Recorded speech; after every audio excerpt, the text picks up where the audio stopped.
I'm glad that it's been declared as a climate emergency because, yes, it is, and we need drastic reductions along with carbon sinks.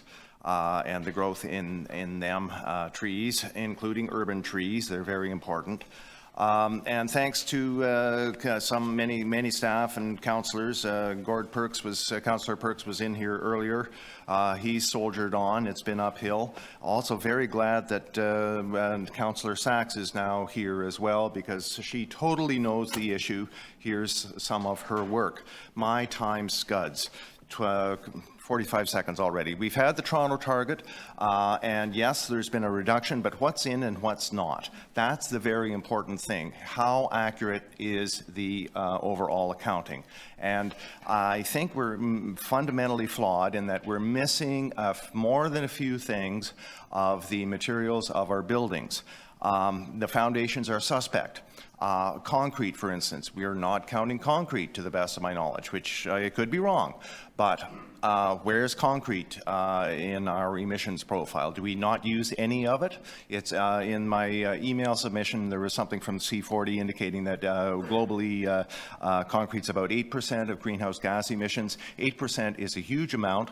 I think the reason for this not being measured is A, it's complex, but also B, with the GHG_ protocol that has been developed more globally, they have two categories for accountings.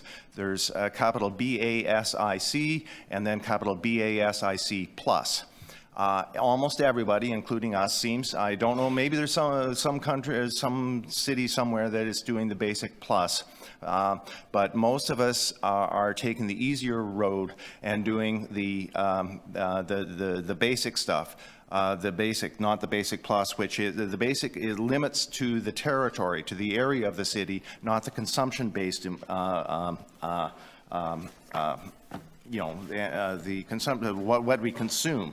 It's a huge thing, and if this can possibly be transferred, please.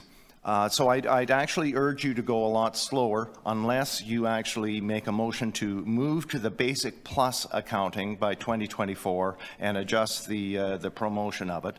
And it's very specifically that the city tabulate use of concrete by all the agency boards and commissions by 2024 and contractors, and also get into a move for demolition control, because we have to actually control the waste of our buildings and not demolish sound buildings. Final thought. It's complicated, and it's such a shame with the climate emergency we don't actually have 5 minutes. Thank you. Questions of, although I know you can also speak to the next item also. Questions of the deputant? Councillor Morley. I just wanted to give you an opportunity to share any additional thoughts with us through my use of a questioning, but you were just starting to speak about building waste and the importance of regulating that as part of our climate goals, and maybe you could just elaborate for us a little bit more on what that opportunity could look like for us to think about. Thank you, Councillor Morley.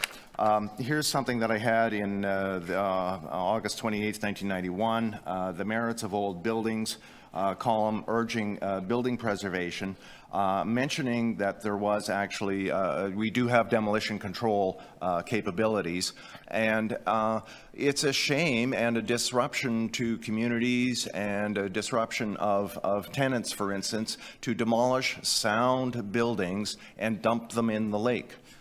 Which is often the way of it. The embodied energy of concrete, the embodied energy of tiles, of glass, of metals. Metals tend to be captured because and we're making progress on capturing it.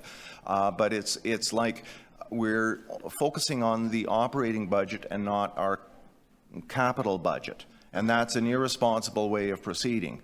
How much concrete does Toronto itself use every year, bring into the city every year? How much gets hauled out? You don't know. You're kind of flying blind, and that's why we're such a horrible country, and it's such a horrible mess with the looming melting of the permafrost. Methane pulse is going to be very real. It's the coup de grace. Thank you. I appreciate that.